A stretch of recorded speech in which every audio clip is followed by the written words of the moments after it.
This is Bardo, today in a sportive outfit. Generating stats, something else. If you're using a Lobster system, like I always do, then you want to know what's happening in it. How many invoices running through, how many shipments, how many imports, exports, intrastat, whatever you're doing, you want to see what's happening. So that's important. So you have to generate your own stats. And in this profile, I'm doing just that. So I'm just going to share my screen. Here we go. So generating stats, which is a database. We're going to connect to the hub database, which is a MariaDB in Lobster. In phase one, basic SQL, connecting to the hub database, and this is the SQL statement that I created. You can fine tune your own SQL statement where you're going to group by something unique. But yeah, that's something that you can do. And that's what you see here.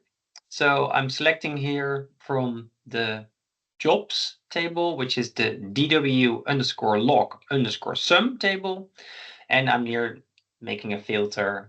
Normally, I would say you make a variable filter, a flex filter, that you can run the job every month at the end of the month, on the last day, 23 hours, 59 minutes and 30 seconds, run this file and send it to my mailbox.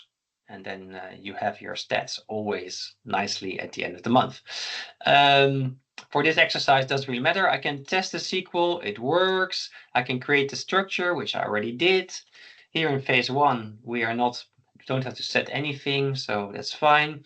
Phase three, I created this structure, which is here. I can show it to you, load and show the test data.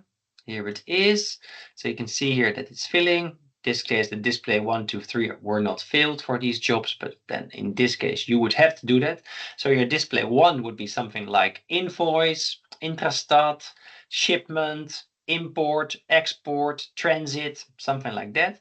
Your display 2 has to be unique, or the other way around. You first start with unique and then you make the category. It doesn't really matter. And then your display 3 will tell the counter. It was one invoice. This job did 10 invoices. So that's what you would see here. Then here I'm just doing the simple one-on-one mapping. Here I'm just creating the headers in the Excel. Also fairly simple. Phase 5, nothing happens. Phase 6, nothing really happens except for the fact that I'm creating an Excel. Normally I would send this Excel directly to the mailbox, so I would organize that, but didn't do it here now, but that's just fine. So then here, let's take it for a spin. This is that job. I ran it just before, but I'm going to run it again. Restart, and I'm going to say start the cron. And then when he did that, he basically ran the job. Everything was fine. He was quite fast, 55 milliseconds. And what did he generate? A nice Excel. So let's open this Excel. Here it is, enable, and let's open it up. So in this case, we were running on our test system, not a lot of jobs, only 68 in April. I hope you run a lot more, but that's fine. And you can see here that the month is there, the year is there, the file that was used was there. In this case, I have some data in the display 1, 2, 3. You can see, you can fill this out.